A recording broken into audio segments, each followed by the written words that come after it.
Times network ద్వారా గుర్తించబడ్డ India's number 1 varicose veins hospital Avis ని సంప్రదించండి. Welcome to Suman TV. నేను మీ సుమన్ టీవీ నాగ్. కోల్కతా ఇన్సిడెంట్కి సంబంధించి Sandip Ghosh, so hospital ex principal ఎవరైతే ఉన్నారో, ఎప్పుడైతే సుప్రీంకోర్టులో దీనికి సంబంధించినటువంటి ట్రయల్స్ నడుస్తూ ఉన్నాయో, కొత్త కొత్త కోణాలు అంటే చీకటి కోణాలు వెలుగులోకి రావడం జరుగుతుంది. ప్రతి ఒక్కరూ కూడా ఓహో ఇంత జరిగిందా, వెనక ఇంత ఉందా అనుకున్నటువంటి ఆశ్చర్యంలో ఉన్నారు. ద సేమ్ టైం అసలు అక్కడ జరిగినటువంటి డిస్కషన్ ఏంటి అంటే, కోర్టు ట్రయల్స్లోనే డిస్కషన్ అంతా నడుస్తుంది. ఏ విధంగా జరుగుతుంది ఏంటి అనేది ఈరోజు మనతో పాటు అడ్వకేట్ రవీంద్రనాథ్ గారు ఉన్నారు. ఎప్పటికప్పుడు అప్డేట్స్ని వాచ్ చేస్తూ ఏం జరుగుతుంది, జస్టిస్ ఎప్పుడు వచ్చే అవకాశం ఉంటుంది అని చెప్పేసి నాగరాజ్ గారు స్పెషల్ థ్యాంక్స్ అండ్ రవీంద్రనాథ్ గారు స్పెషల్ థ్యాంక్స్ అంటూ కింద కామెంట్ బాక్స్లో పోస్ట్ చేస్తున్నారు ప్రతి ఒక్కరు. సో వారందరికీ స్పెషల్ థ్యాంక్స్. ఎందుకంటే మేము కూడా జస్టిస్ ఎప్పుడు వస్తుందా అనేటువంటి ఉద్దేశంతోనే వీడియోస్ చేయడం జరుగుతుంది. ప్రతి ఒక్కరికి అప్డేట్స్ తెలియాలి. దేశం మొత్తం ఈ జస్టిస్ కోసం ఎదురు చూస్తున్నటువంటి సందర్భం ఇది. అప్డేట్స్ ఎప్పటికప్పుడు ఇస్తూనే ఉంటాము అండ్ మేము కూడా జస్టిస్ కోసం మీతో పాటు ఎదురు చూస్తూ ఉన్నాము. Coming to subject sir, ex principal Sandeep Ghosh, so అతని మీద వచ్చేటువంటి కొన్ని చీకటి కోణాలు ఏవైతే ఉన్నాయో వెలుగులోకి రావడం జరుగుతుంది. ఏంటవి?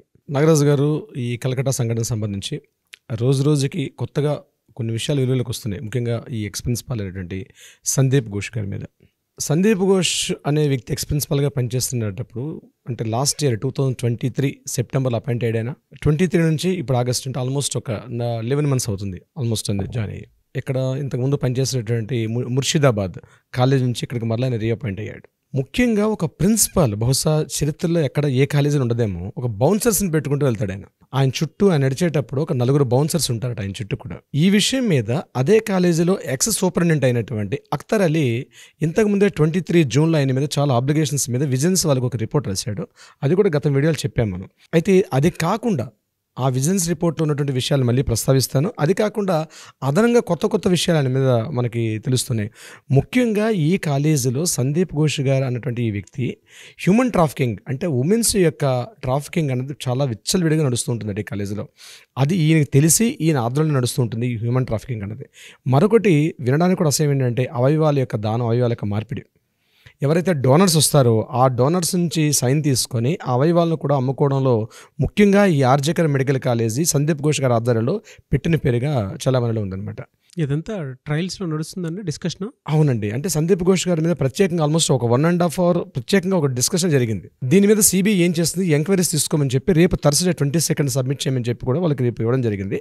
సో సందీప్ ఘోష్ గారి యొక్క చీకటి కొనాలి మనం ఈరోజు డిస్కషన్ చేస్తున్నాం. అంటే ఈయన చేసినట్టు మొత్తం అలిగేషన్స్ అంటే ఈయన చేసినటువంటి ఏవి తప్పులు ఉన్నాయో వాటిని 3 partsగా చెప్పుకోవచ్చు.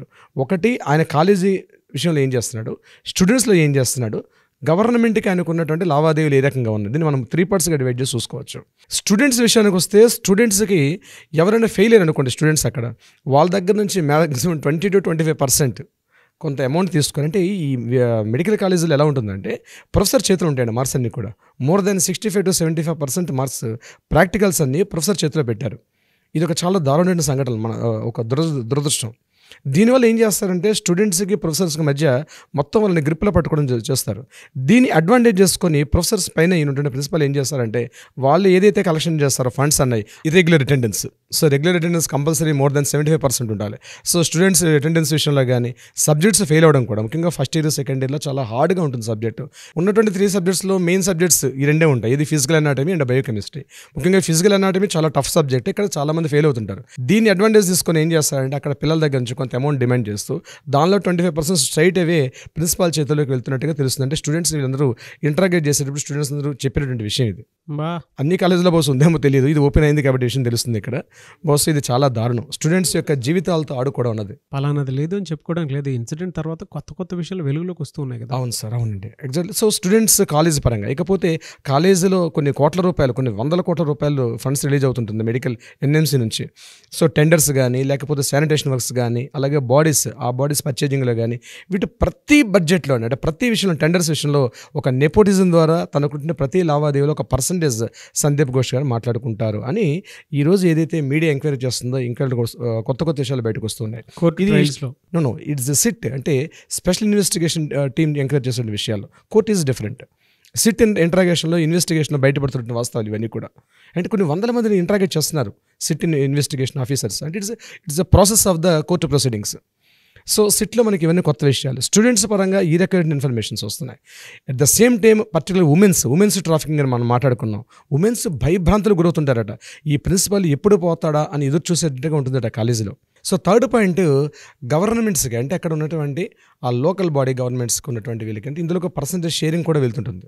సో ఫండ్స్ ఫర్ ఎగ్జాంపుల్ ఒక 100 కోట్లు రిలీజ్ అయింది అనుకున్నాం నాగరాజు గారు, ఒక 100 crores రిలీజ్ అయితే దాన్ని ఫండ్స్ రూపంలో డైవర్ట్ చేసి 25% షేరింగ్ అనేది మ్యాండేటరీగా అక్కడ లోకల్ ఉన్నటువంటి పొలిటీషియన్స్ కూడా, టీఎంసీ ముఖ్యంగా తృణమూల కాంగ్రెస్ పార్టీకి కూడా ఫండ్స్ అనేవి బైఫర్కేషన్ జరిగింది. కొన్ని కోట్ల రూపాయల ఫండ్స్ అనేవి మిస్గైడ్ జరుగుతుందట. అంటే ఈయన 3 రకాలుగా ఇబ్బందులు పెడుతూ కూర్చున్నాడు ఆయన. అయితే ఇక్కడ నేను చెప్పేది ఏంటంటే, నేను చెప్పడం టైం నేను కాదు, చాలామంది మీడియా ప్రతినిధి అయితేనేమి పబ్లిక్ అలిగేషన్ ఏం చేస్తున్నారంటే ఇది కేవలం బ్యూరోక్రాట్స్ వ్యవస్థేనా?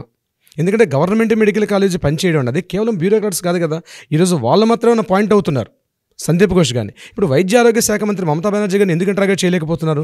ఎందుకంటే ఫండ్స్ రిలీజ్ చేయడంలో అంటే ఇది ఒక దుర్భాగ్యం అండి, దౌర్భాగ్యం ఏంటంటే మన వ్యవస్థలో ఎంతసేపు బ్యూరోక్రాట్స్ని మనం పాయింట్అవుట్ చేస్తారు, ఎంతసేపు బ్యూరోక్రాట్సే. నేను అనుకుంటాను సందీప్ ఘోష్ ఒక పావుగా మారాడు. దీని మీద చాలామంది పొలిటీషియన్స్ కష్టాలు ఉంటాయి.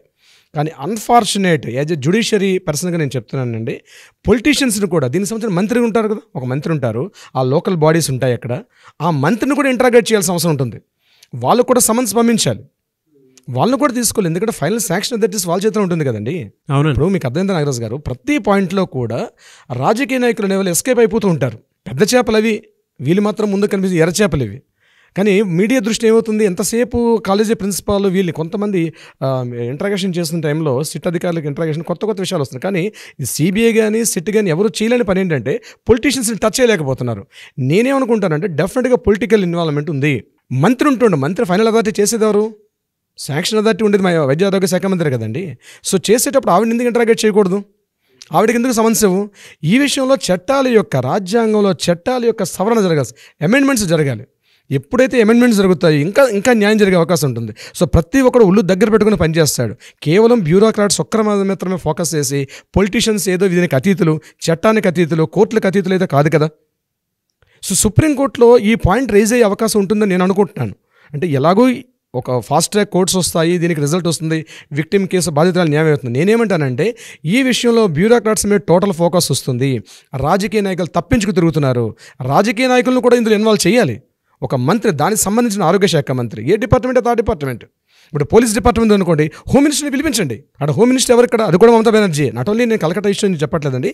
ఇటువంటి సంఘటన జరిగినప్పుడు దానికి రిలేటెడ్ ఏంటి రాజకీయ నాయకులను కూడా, మినిస్ట్రీ డిపార్ట్మెంట్స్ కూడా, అంటే శాసనాలు చేయడం వాళ్ళ పని కాదు కదా. ఎందుకంటే మనం ఓటేసి గెలిపిస్తాం, వాళ్ళు ఉంటారు అక్కడ. సో ఇటువంటి సంఘటనలు జరిగినప్పుడు యావత్ దృష్టి అంతా కూడా బ్యూరోక్రాట్స్ మీద ఫోకస్ అవుతుంది. నేనేమంటాను అంటే ఐ మీన్ టోటల్ పబ్లిక్ ఈరోజు భారతదేశం అంతా కూడా ఎలుగెత్తి చాడుతోంది. ఇది కేవలం బ్యూరోక్రాట్స్ కాదు, ప్రతి ఒక్కరికి ఆవేదన ఉందండి, చెప్పుకోలేకపోతున్నారు. మనకి ఈరోజు అవకాశం దొరికింది, మనం చెప్తున్నాం. మేము బార్ అసోసియేషన్లో కూర్చుంటే మేము అందరూ అనుకుంటాం, ఎందుకు మన రాజ్యాంగ చట్టాలు ఇట్లా ఉన్నాయి, వాటిని కూడా సవరించాల్సిన ఆవశ్యకత ఉంది.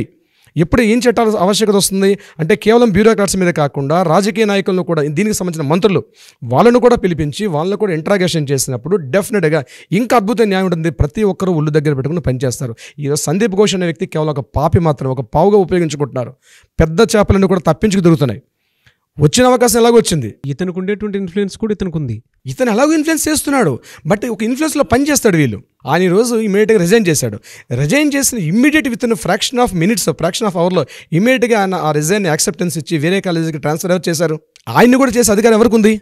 పొలిటీషియన్స్కి ఉంది, ఆ శాఖ మంత్రికి ఉంది. నేనేమంటానంటే లీగల్గా సెట్ కానీ లేకపోతే సిబిఐ ఆఫీసర్స్ అక్కడ వరకు టచ్ చేస్తారు. ఆ పైకి కూడా వెళ్ళండి. ఇప్పుడు కాలేజీలో జరిగిందండి, సెమినార్ హాల్లో ఇన్సిడెంట్ జరిగింది, ఓకే, ఎంక్వైరీస్, ఇన్వెస్టిగేషన్స్, ఇంట్రాగేషన్స్ జరుగుతున్నాయి. అక్కడ వరకు ఎందుకు స్టాప్ చేస్తారు? ఆ పరిధి దాటి కాస్త ముందుకు రండి. వీళ్ళని ఇన్ఫ్లుయెన్స్ చేస్తుంది ఎవరు అక్కడ? ఖచ్చితంగా రాజకీయ నాయకులు ఉన్నారు. నేను పార్టీకి చెప్పట్లేదు నాగరాజు గారు, మన వ్యవస్థ బాగుండాలి, ఇర్రెస్పెక్టివ్ ఆఫ్ పార్టీస్.